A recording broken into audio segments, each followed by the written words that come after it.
Oke, Assalamualaikum warahmatullahi wabarakatuh. Selamat pagi semuanya, salam sejahtera untuk semuanya. Apa kabar?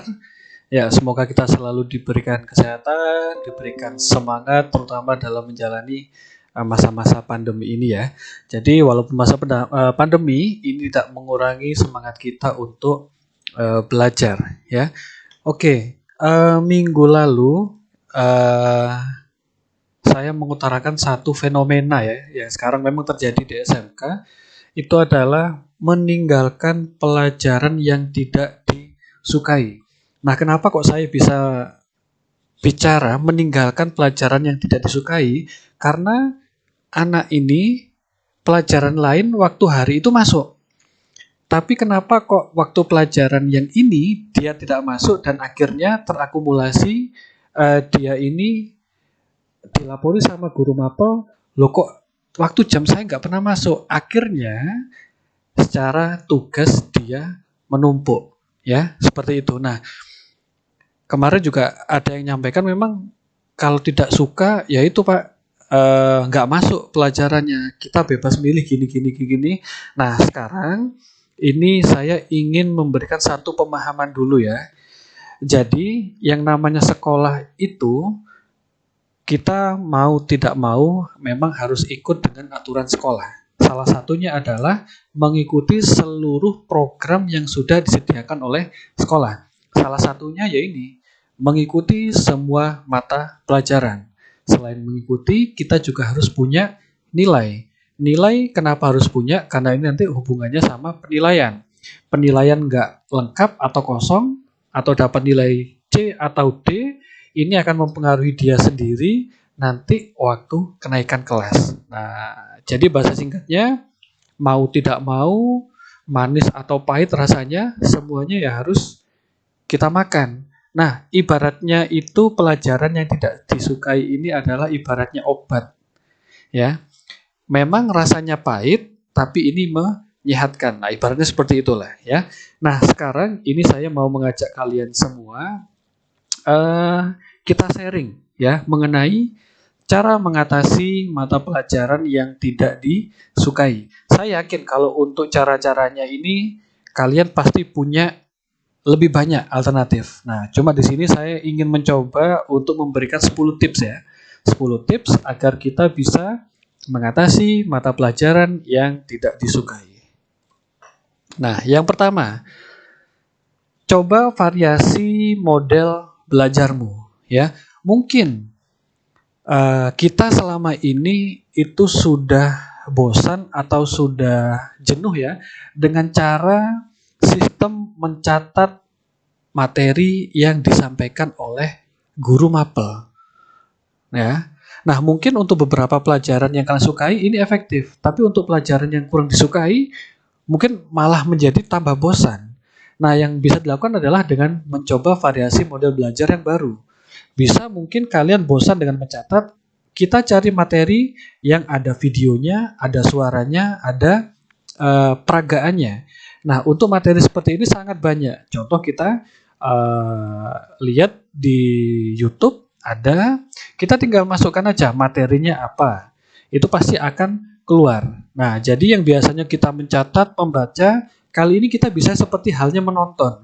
Kita menonton, tapi juga menonton hal yang bermanfaat, menonton tentang materi pelajaran yang tidak kita sukai.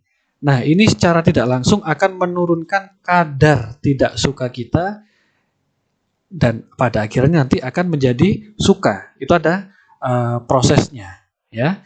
Itu yang pertama. Yang kedua, berusaha untuk mencintai guru.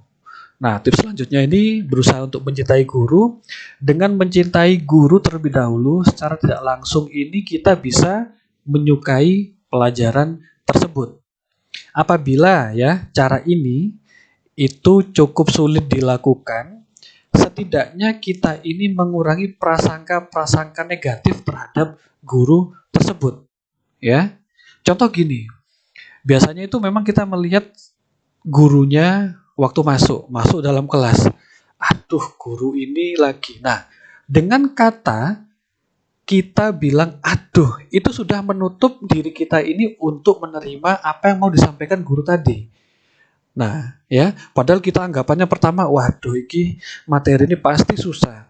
Ini pasti gini. Nah, kita sudah eh, membentengi dengan hal yang negatif dulu. Setidaknya kita kurangi dulu. Udah kita biarkan gurunya masuk, kemudian kita dengarkan dulu dan kita kurangi prasangka-prasangka negatif tadi. Ya, jadi seperti itu. Coba kita kurangi prasangka negatifnya, lalu kita fokuskan pada prasangka positif. Ingat, setiap orang itu pasti punya sisi negatif, punya sisi positifnya. Tergantung bagaimana cara kita melihatnya dan menilainya, ya. Seperti itu. Yang ketiga, meningkatkan rasa ingin tahu terhadap pelajaran tersebut, ya. Jika kalian ingin bisa dalam pelajaran yang tidak kamu sukai, mulai saat ini buang rasa malas, ya, dan tingkatkan rasa ingin tahu terhadap pelajaran tersebut. Rasa penasaran terhadap sesuatu hal yang dan keinginan untuk mencoba suatu hal baru ini patut kita tumbuhkan, ya. Mungkin di awal ini kita sedikit sulit melakukannya, ya. Tapi dengan menanamkan perasaan ingin tahu, ya, dan berusaha dengan giat, bukan tidak mungkin mata pelajaran yang awalnya kita tidak sukai ini malah menjadi yang kita sukai, ya. Jadi kita pasang dulu mindset positif terhadap pelajaran tersebut, kemudian kita tingkatkan rasa ingin tahu kita terhadap mata pelajaran tersebut. Kita nikmati prosesnya, ya, dan kita kurangi lagi prasangka negatif kembali, ya. Yang keempat, nikmati proses dalam setiap pembelajarannya, ya. Mungkin gini ya, posisinya gini. Mungkin saat ini kalian sedang berada di situasi yang tertekan atau bosan, ya. Situasi yang membuat merasa tidak nyaman dalam belajar, tapi yang harus kalian ingat, jangan buru-buru untuk menyerah, ya, dalam setiap proses dalam belajar. Selain itu, dengan memaksakan diri untuk cepat menyukai, ya, saya ulangi, dengan memaksakan diri untuk cepat menyukai pelajaran tersebut, ini akan membuat diri kita capek juga, ya. Jangan terlalu fokus kepada hasil akhir yang didapat, tapi belajarlah secara perlahan-lahan, nikmati setiap menitnya. Jika kamu merasa kesulitan, jangan ragu untuk bertanya kepada guru tersebut atau teman yang sudah mengerti, ya. Intinya dalam proses ini kita jangan lihat langsung proses akhirnya saya harus suka, tidak, ya. Tapi yang kita masukkan intinya adalah prosesnya itu tadi. Proses kita menyukai, proses kita kalau tidak mengerti kita tanya ke gurunya, kalau kita malas tanya sama gurunya, kita tanya kepada teman kita, ya. Ibaratnya ini ya, ini kopi Vietnam drip. Nah, kopi ini terbentuknya itu bukan dengan cara air panas langsung ditaruh di gelasnya, tidak. Tapi ditaruh dulu di wadah yang atas ini, dan kita menunggu beberapa saat karena kopinya akan menetes satu sampai semuanya netes dan airnya ini juga penuh, ya. Proses kita kenapa kok menunggu kopi ini sampai tetesnya terakhir? Karena apa? Kalau nanti sudah netes semuanya, rasa kopi ini akan sangat enak, ya. Tapi kalau untuk orang yang tidak sabaran, bisa jadi tetesannya masih ada, tapi sudah diminum. Rasanya pasti nggak enak, karena pasti lebih dominan rasa susunya daripada rasa kopinya. Tapi kalau kita tunggu setiap detiknya, tetesnya demi tetesnya, sampai semuanya ini sudah nggak netes, kita minum, niscaya ini pasti enak rasanya, ya. Jadi seperti itu. Kemudian yang kelima, limit your session atau batasi sesi Anda. Nah, maksudnya seperti ini. Kondisinya saat ini kalian tidak suka dengan pelajaran tersebut, ya. Oleh karena itu, kalian jangan memaksakan diri untuk segera suka dengan pelajaran tersebut. Ya, nggak usah dipaksa. Ya, semua harus dilakukan perlahan. Mulai berbagai proses jatuh dan bangun pastinya ya. Dalam setiap sesi belajar bukan dilakukan secara terus-menerus. Contoh, kalian 1 jam mempelajari materi yang pelajaran yang tidak kalian sukai tadi. Ini pasti akan sangat membosankan. Tapi coba aja 15 menit. Kalian coba untuk mempelajari mata pelajaran tersebut. Nah, kemudian kalau kalian nyaman 15 menit, dicoba lagi 15 menit lagi. Terus kalau kalian menemukan enaknya di mana, tingkatkan lagi jadi 30 menit.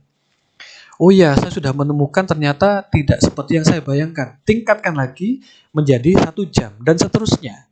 Ya, kemudian sampai 1 jam. Oh, saya kok sudah capek ya. Dikurangi lagi jadi 30 menit. Ya, jadi untuk waktu ini tergantung kondisi mood kalian juga. Kalau kalian sudah mempelajari tapi moodnya ini kok malah semakin buruk, berhenti saja. Ya, berhenti, kalian bisa istirahat terlebih dahulu. Yang tahu kondisinya adalah kalian sendiri, jadi kalianlah yang harus bisa memanage semuanya. Ya, seperti itu. Kemudian yang keenam, terima emosi negatif. Nah, ini maksudnya apa ya? Terima emosi negatif. Nah, jadi maksudnya gini, kalian harus santai dan mencoba dalam menjalani masa-masa sulit ini. Ingat, tidak usah memaksakan diri untuk segera keluar dari emosi negatif. Ya, semakin dipaksa, maka akan semakin sulit juga untuk ada kemajuannya. Kuncinya adalah rasakan dan nikmati setiap kesulitan yang kalian hadapi. Ya, nah jadi contohnya kalian sudah jenuh, tidak perlu dipaksakan untuk segera suka, tidak perlu. Kalau kalian butuh waktu untuk istirahat atau melupakan sejenak, nggak apa-apa. Ya, dilupakan sejenak, kita taruh aja sejenak, kemudian kita tenangkan diri kita. Nah, ketika diri kita udah tenang, ayo kita coba lagi balik ke masalah yang tadi. Ya, beda. Kalau orang menyelesaikan masalah dalam kondisi emosi atau negatif, ini pasti nggak akan ada solusinya. Tapi beda lagi kalau masalah itu kita taruh terlebih dahulu, kita tenangkan diri kita dulu. Ketika kita sudah merasa tenang, ya, kita pasti akan bisa fokus untuk menyelesaikan permasalahan yang itu tadi. Nah, jadi makanya banyak orang bilang, jangan menyelesaikan permasalahan ketika diri kalian lagi emosi. Tenangkan dulu. Nah, yang ketujuh, relaksasi. Nah, relaksasi ini seperti apa? Banyak caranya, ya. Seperti ini, orang yang di depan ini, dia duduk santai sambil mendengarkan musik, ya. Cuma ada hal yang paling mudah untuk dilakukan relaksasi. Caranya adalah gini, ya. Pejamkan mata kalian, pejamkan mata kalian, kemudian kalian tarik nafas panjang, ya. Tarik nafas panjang, kemudian dikeluarkan pelan-pelan, ya. Pejamkan mata, tarik nafas panjang, kemudian keluarkan pelan-pelan, ya. Lakukan beberapa kali sampai tubuh kalian merasa rileks. Karena apa? Biasanya orang yang moodnya lagi buruk atau emosi atau lagi jenuh, itu secara tidak langsung detak jantungnya ini berdetak dengan kencang. Nah, salah satu teknik ini adalah untuk menstabilkan detak jantung tadi yang akhirnya membuat sirkulasi udara ke otak ini juga semakin lancar. Nah, makanya ada efek relax di setiap rasanya. Ya, silakan lakukan tips simple ini ketika kalian sudah merasa bosan. Ya, kalian akan merasakan setelah mencoba teknik ini, ya. Silahkan rasakan hal positif apa yang bisa kalian dapatkan, ya. Nah, agar proses berjalan lancar, kalian harus selalu memulai belajar, ya, dengan mindset yang positif, pemikiran yang positif, ya. Karena kalau dari awal kita sudah punya pemikiran negatif, maka kalian akan sulit ya, dan kalian akan merasa semakin malas memulai pelajaran yang tidak disukai tadi ya. Intinya kita kondisikan dulu tubuh kita se-fresh mungkin, se-relax mungkin, baru kita coba untuk mempelajari pelajaran tersebut. Nah, yang kedelapan musik. Nah, ya. Musik ini memang saya mengikuti beberapa kegiatan, workshop atau seminar, memang efek dari musik ini sangat mempengaruhi mood kita. Ya.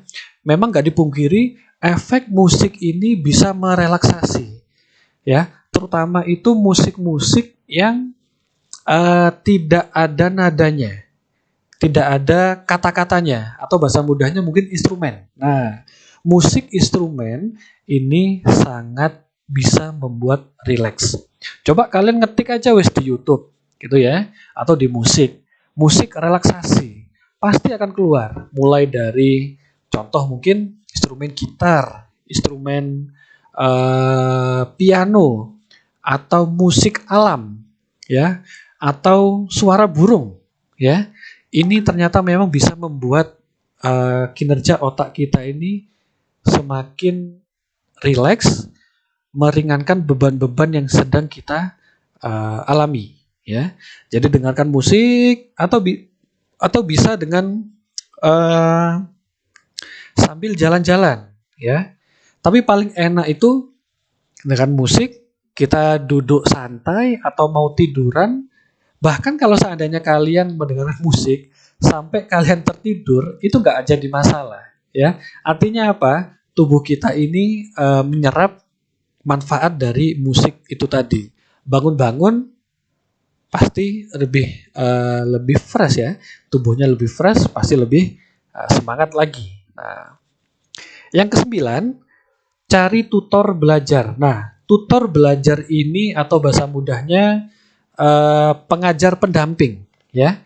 Tutor bisa orang yang lebih dewasa atau teman sebaya. Nah, biasanya tutor ini seperti apa ya? Guru privat ya. Alasannya biasanya orang nyari tutor belajar ini mungkin karena tidak suka dan tidak menyukai suatu pelajaran karena konsepnya mungkin, ya, konsep cara mengajar gurunya mungkin, ya. Mungkin kamu butuhkan adalah seorang tutor seperti guru privat, ya. Umumnya ini guru privat ini selalu memiliki cara beda dari yang diajarkan di sekolah dan lebih mudah dipahami. Ya, jadi memang guru tutor atau guru privat ini mereka punya teknik sendiri, ya.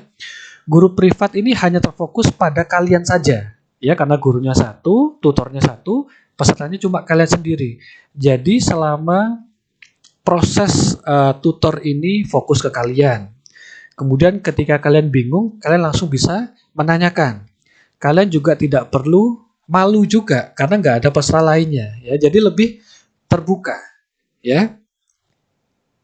Nah, terus bisa juga memang kalau guru privat ya itu secara pembiayaan memang ada biaya tambahan lah, ya, lebih mahal juga pasti, ya. Tapi kalian juga bisa mencari tutor teman sebaya, ya. Maksud tutor teman sebaya ini adalah guru ya teman kalian sendiri, ya. Kalian bisa mencari teman kalian yang dia unggul di pelajaran yang tidak kalian sukai tadi, ya. Mungkin memang kalian tidak menyukainya karena konsep cara penyampaiannya. Akhirnya kalian mencari teman, kemudian kalian meminta, saya minta tolong ya, tolong diberikan penjelasan lagi tentang materi ini. Teman kalian akan memberikan penjelasan. Keunggulannya apa? Teman kalian pasti akan menggunakan bahasa sesuai dengan kalian, karena kalian seumuran. Nah, biasanya memang banyak istilah lebih paham dijelaskan temannya daripada gurunya. Ini bisa terjadi, ya. Nggak masalah. Yang penting adalah caranya bagaimana kalian paham. Nah, itulah ya. Yang penting kalian paham. Jadi kalian boleh memahami materi itu dari teman kalian sendiri boleh, dengan guru privat yang punya teknik bermacam-macam juga boleh, atau dengan guru langsung di kelas juga Boleh ya. Jadi semuanya diserahkan kepada kalian. Nah, yang terakhir atau ke-10 adalah kelola ego diri. Nah, maksud dari kelola ego diri tadi seperti yang disampaikan di awal tadi. Ketika kita memaksakan egois kita, ketika kita merasakan saya nggak suka sama orang itu, saya nggak suka sama guru itu. Nah, kalau kita tidak melawan sifat ego yang seperti tadi, yang sakit adalah kita sendiri akhirnya. Kita nggak suka pelajarannya, nggak suka gurunya, pada akhirnya kita nggak dapat nilai, ya.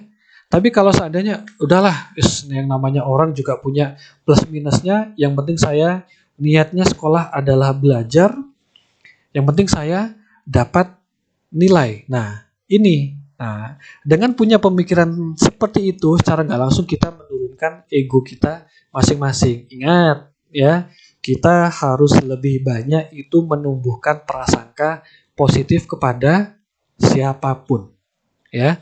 Ya termasuk kepada pelajaran yang kurang kita sukai ini tadi.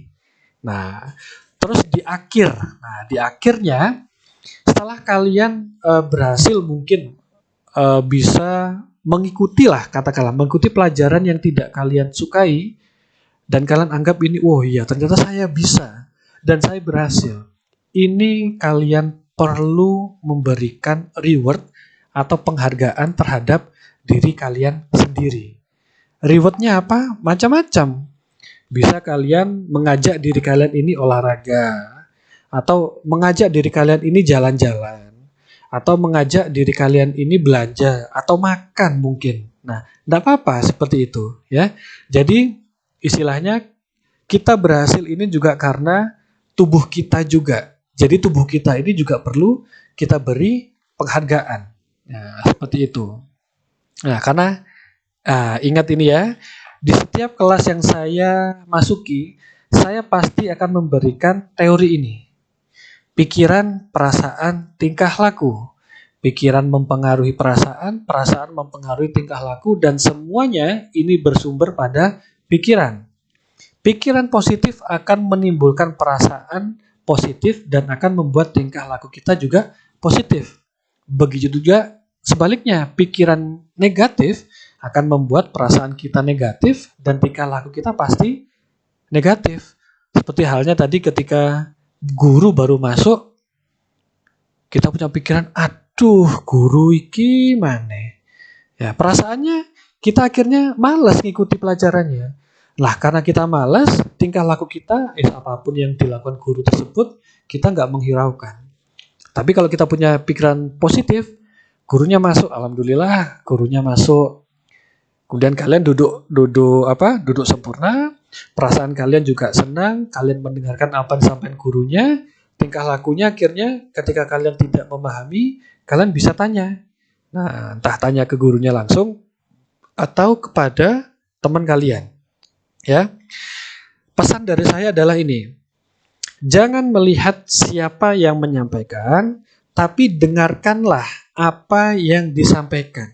Nah, kalau seandainya kita punya pemikiran ini sangat membantu kalian untuk mempunyai prasangka negatif kepada orang yang ada di depan kelas.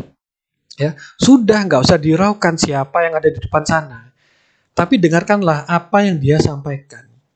Ya, seperti halnya video kerjasama dan tolong menolong yang minggu lalunya lagi saya tampilkan.